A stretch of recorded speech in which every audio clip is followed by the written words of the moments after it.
What does it mean to have a career? A great career? How would you define it?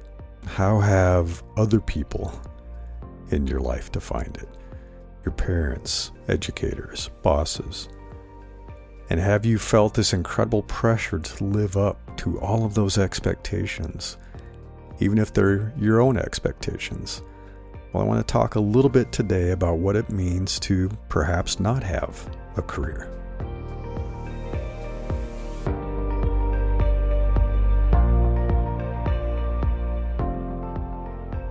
I'm Larry Cornett, and this is Invincible Career. Do you ever feel overwhelmed by the pressure to have a great career? That sense that you should be investing in yourself professionally, on top of trying to do everything else that you have to do to survive the chaos of these modern times, the political chaos, the economic chaos. That feeling of falling behind if you're not climbing the career ladder quickly enough. If you're not keeping up with your peers or the people that you went to school with. Perhaps some people being disappointed in you, that you haven't done more with your professional life. I've often heard of this pressure coming down on people from their parents, for example. Friends telling you that, hey, you're screwing up if you don't go all in on your career and climb the ladder and move into leadership in the executive ranks. And maybe the pressure of your bank account and your retirement account staring you in the face, those numbers looking at you as you worry about the future, as you worry about what's going to happen when you finally do retire someday. I was thinking about this the other day, and remembering that it wasn't always like this. I mean, there was talk of careers and career paths when I was a kid, I was in high school and college. But I think the pressure has definitely increased since then. The pressure that I see being placed on young people, on kids, college students. Because I think back, and I can remember a time long ago when I had jobs instead of a, quote, career. I had jobs. I had a lot of jobs. I've shared that story before, kind of the long path that I had. So many different jobs.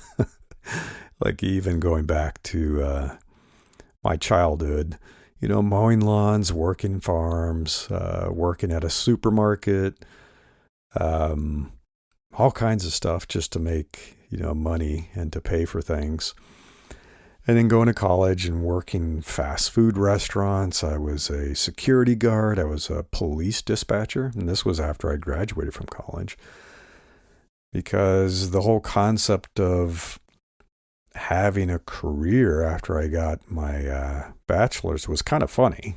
I remember applying for a job that was somewhat related to my degree and realizing I was in trouble. That I wasn't going to be able to get some job just with a bachelor's. And so I ended up being a police dispatcher for a while before I decided, wow, I got to go back to school. I have to go back to school and get an advanced degree to have any chance of having a, quote, career. And back then, work was just work. It was a means to an end. I didn't find fulfillment in it. I wasn't doing things that had deep purpose and meaning and changing the world. I was working to pay my rent and to cover my bills and pay for my car repairs and gas and all that kind of stuff. And certainly didn't enjoy my job per se. I'd say that my enjoyment of life came after quitting time. the 9 to 5 kind of lifestyle of looking forward to the, quitting time and having some fun. And weekends. I remember looking forward to the weekends. The jobs weren't stressful. I wouldn't say that there was a lot of stress in those jobs. I had friends at work, and we would chat and have fun during work and during breaks, and then made friends with some folks and would hang out after work. We'd play basketball, or we'd go to a movie, go to parties, we'd throw parties, go to the bars. Kind of that 9 to 5 lifestyle. So back then, work was just work and a job was just a job. Things changed pretty dramatically, I would say, after I got my master's, and definitely after I got my PhD in psychology. And that's when I discovered Silicon Valley and having a tech career and becoming a designer. So I had a, quote, profession for the first time in my life, which had a whole career path associated with it. So that was a kind of a big pivoting point in my life, where I went from having just a job, any old job, to having a career track and a profession.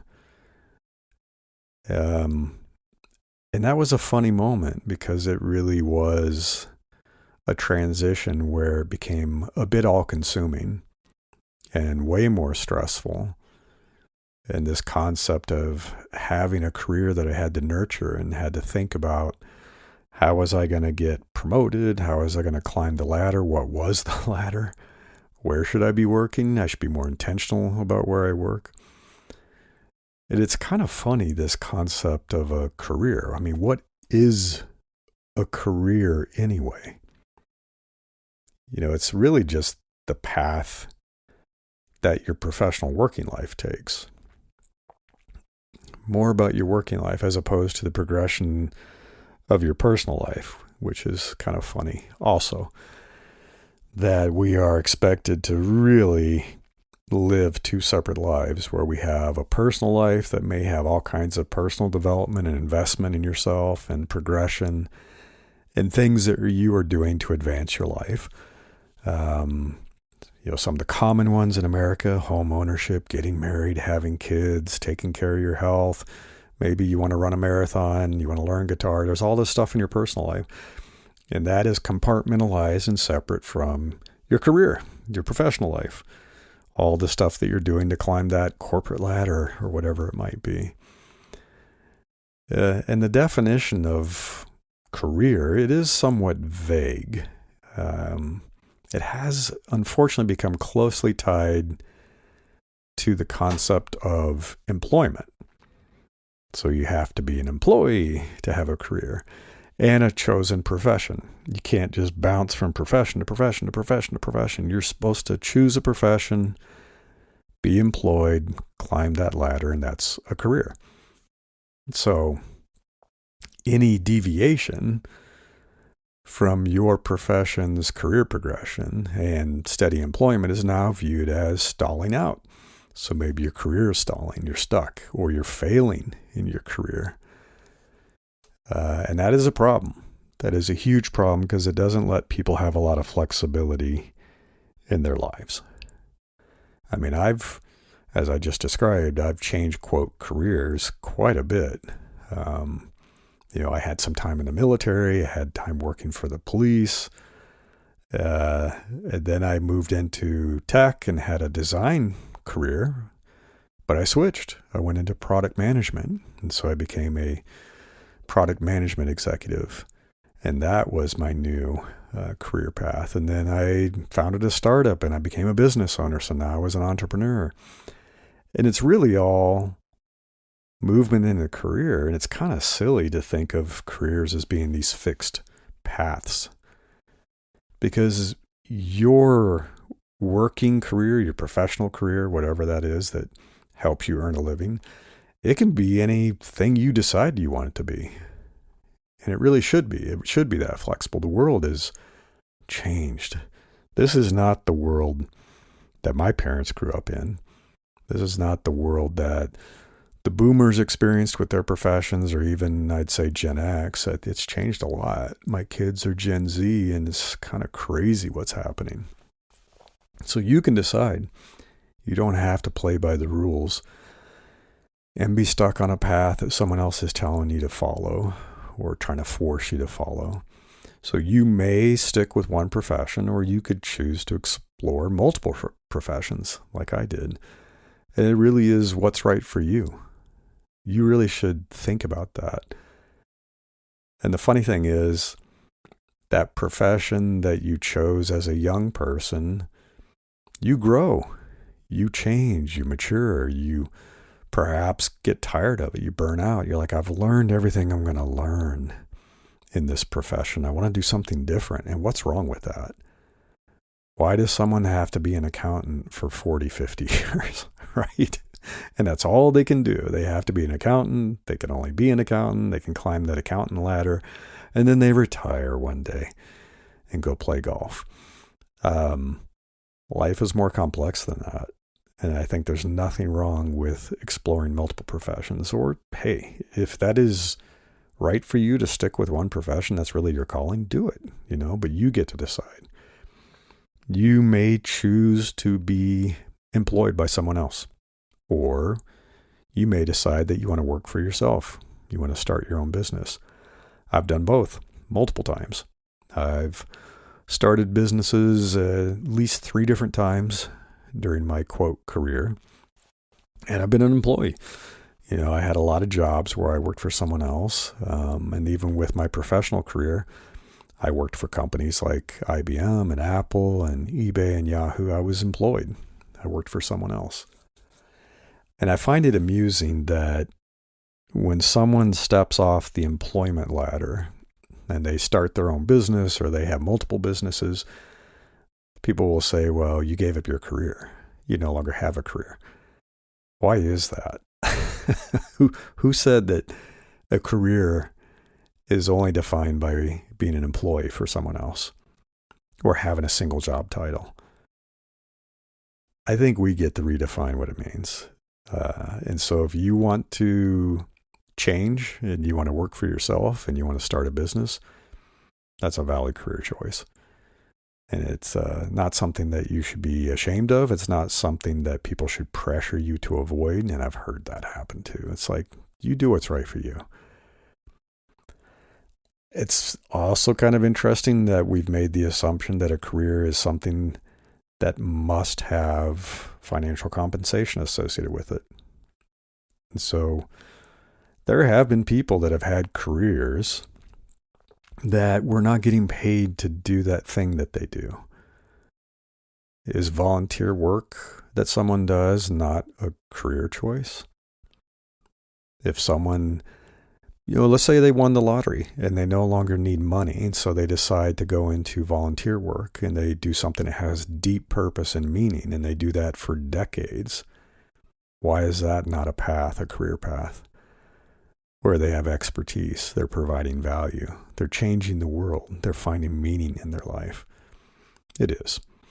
And so that's something as well. It's like, and I'm going to talk a little bit about that, the difference between doing something that makes you money and doing something that fulfills you. And your work that you do may have no purpose beyond receiving that paycheck. Like my early days, my jobs, it's like, that was it. I did my work. I did it well.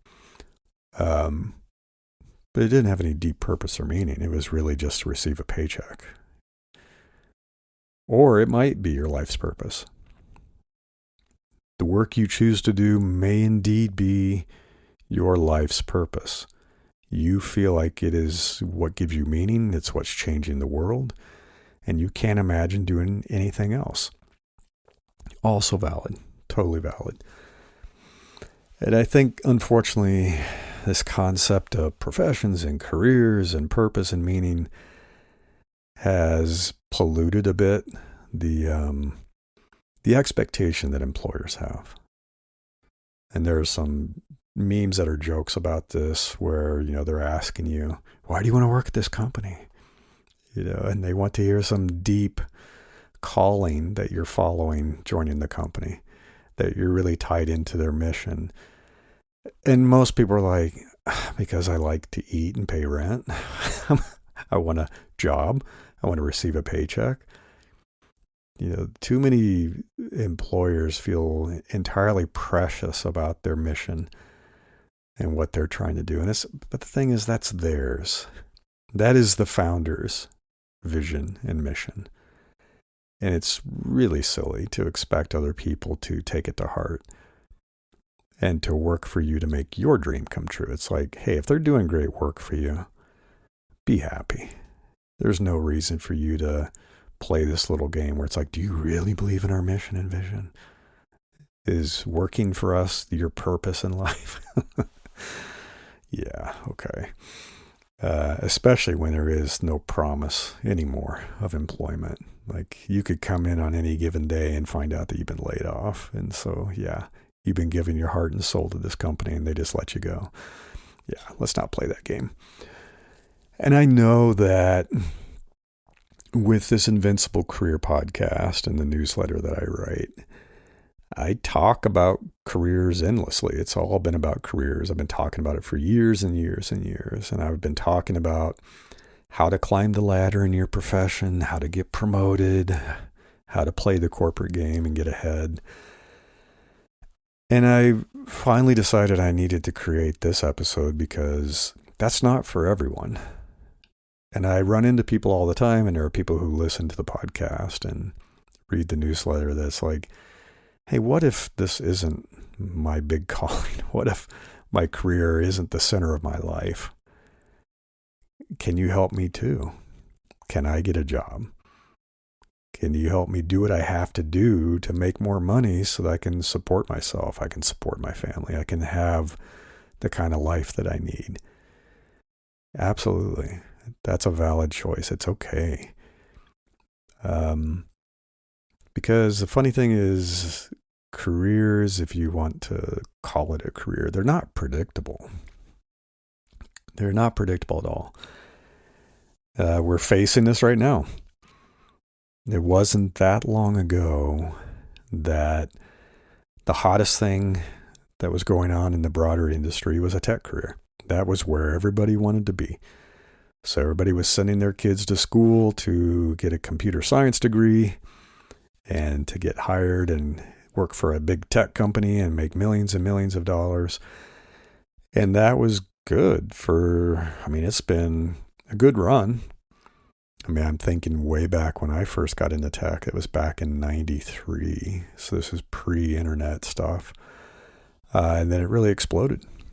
And it became a very lucrative career. So everybody was investing in it. There were tons of design schools. Everybody wanted to be a designer, and there were product managers. And then all of a sudden, in the last year, this is all kind of imploded. And who knows? I'm talking with friends who've been in the tech industry for, 30 years. And they say this is the worst job market they've ever seen. I'm talking with friends who have kids with CS degrees who can't find internships. They're getting ready to graduate and they can't find a job. Companies are laying off. Companies aren't hiring. There's all this talk of using AI to get rid of a bunch of people.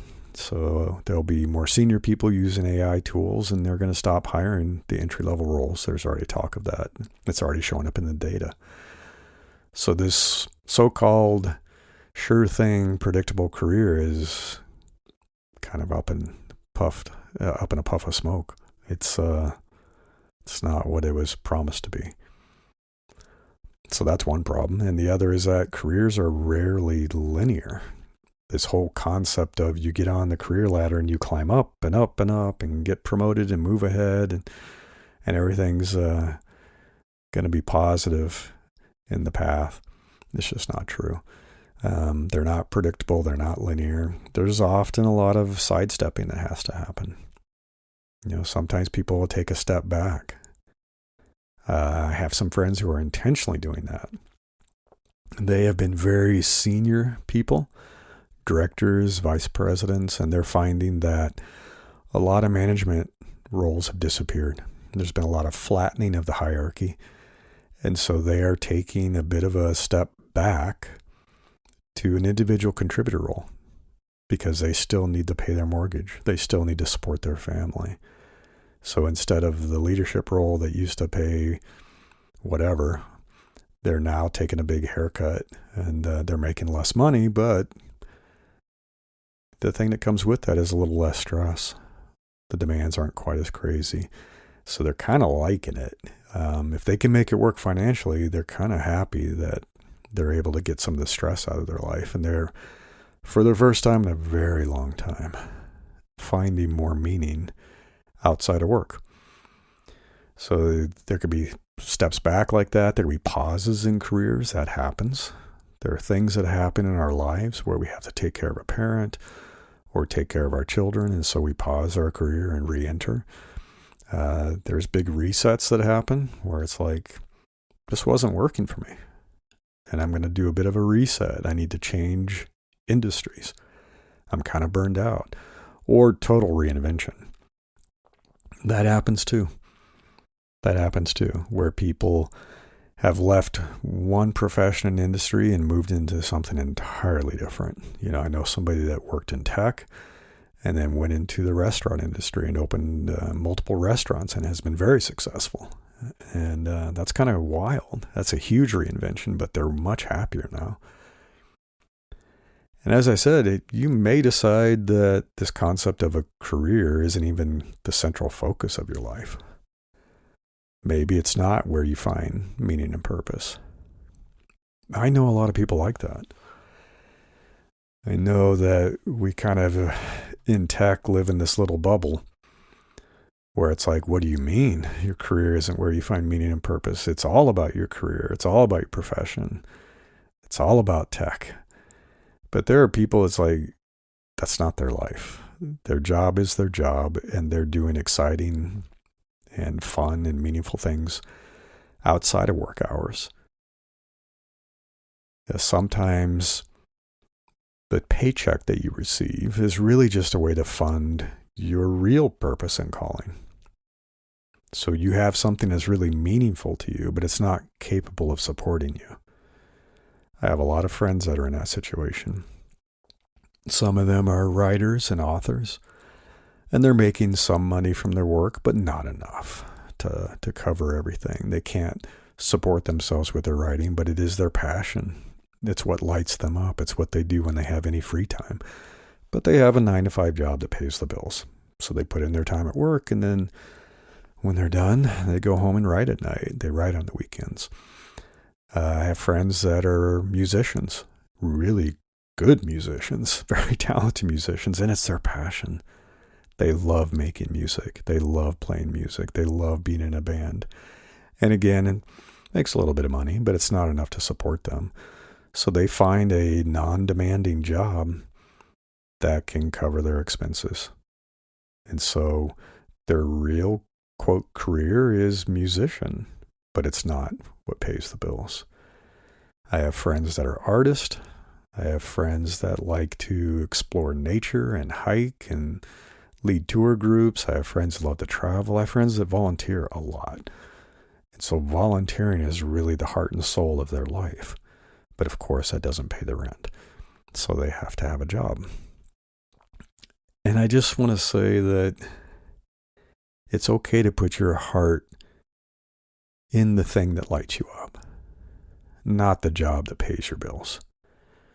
Don't let someone try to pressure you into saying, hey, this job, this career, this profession, this company, that's supposed to be your focus. That's supposed to be your passion and what lights you up and gives you purpose. Give me a break. Even when I had a career and a profession making great money, one of the things that I spent my time doing, if I had to boil it down, was really providing a service where we hoped people would click on the ads, because that's what paid the bills. What purpose and meaning is that in life? That's pretty sad. That if I had to think back on my life, it's like, well, what was your purpose in life? What gave you meaning? I made sure I designed things so people would click ads. They clicked ads at the top of the page. Yuck. I would certainly hope that isn't what I'd want to have put in my eulogy or on my gravestone. It's like, he made people click ads. Nah. Don't let them do that to you. Put your heart in the things that are important to you. Focus on that. Do your work. Have a job that pays your bills. Do what you're supposed to do, but don't be bullied into making it the center of your life. Because I remember that moment. I still remember that moment when I transitioned to my first kind of white collar salary job that put me on this, quote, career path. And at first, yeah, it was different. So it was kind of exciting, and being part of the energy in Silicon Valley was exciting. But then I realized it was meant to be all consuming. Like, it took a lot of my life. I was working 12-hour days, sometimes more. I was working nights and weekends. So I wasn't seeing my wife. I wasn't seeing my kids. And again, for what? For what? To work on stuff that would get canceled? To work on products that were really just meant to make the company more money? It wasn't really changing people's lives. I wasn't curing cancer. I wasn't solving world hunger. So what was the point of that? Yeah, it was quickly a bit of a disillusionment, I would say. And a bit of a wake-up call that I wanted to do something that was more meaningful. And luckily, I've been able to do that. You know, it's like transitioning to running my own business and becoming a coach has really been wonderful. Because I care about people. I want to improve people's lives. I like to help good people. The workplace is filled with a lot of toxic people. I'm sure you've encountered this with toxic bosses and coworkers and all the politics and all that stuff. And it bothers me when good people are trapped in that situation and being taken advantage of. And so I like to help good people. I help them regain their confidence. I help them find a better path forward, get into a better place, whether that's a better employer or starting their own business. Because it is kind of ironic, I guess, that I'm now coaching people to help them navigate their corporate careers when I no longer have a traditional corporate career and no longer want one. And the other things that I'm passionate about, much like anybody else on this planet, they don't pay the bills. You know, I write a lot, I travel, I love working out, I love hiking and being in nature, I love spending time with my children. And those are the things that really, really light me up. And in a funny way, I guess I've come a little bit full circle, where I have a business that pays the bills and I like what I do. But so much of what I do outside of the business is what really lights me up and gives me purpose and meaning. You know, helping my children become wonderful adults and live amazing lives, and helping them navigate all the stuff that you go through in your 20s. I like the freedom and independence of this. I enjoy that this is a new time for me where I can turn my work brain off. Because I can tell you, my corporate career, I felt like I never could. Maybe because I was receiving emails all night long and messages from my bosses. But now I can kind of turn my work brain off at night and just enjoy living a personal life. I can spend time with my wife. I can work out. We can go for hikes, and I don't feel guilty about it. And no one's pressuring me to think about work when I don't want to be. So I guess that's really the point of this episode. Is I hear some of you when you say you don't want, quote, a career. I hear you. But it's still important to make a living, obviously, unless you've won the lottery or you inherited a ton of money. You got to make a living. And I think the magic happens when you can find a way to make a living doing something that taps into who you are and what you're really good at doing and kind of what you enjoy, lets you avoid stuff that you hate, and so you don't get stuck doing those things, and still have the freedom and time to do the things that fulfill you, the things that light you up, whatever it is that gives you purpose in life, that feels like your life has meaning. That is the magical combination of trying to find that way to make a living, doing something that you like well enough and you don't hate, and really being able to focus your life on the things that matter, because it's not just about work. The job is sometimes just a job. And that's something I can help you with as well. I've made that journey myself. I've helped other people make that journey. Because there is more to life than a professional career working for someone else. Anyway, I just wanted to leave you with that thought. Until next time, I wish you the best of luck in becoming an opportunity magnet for the best things in life.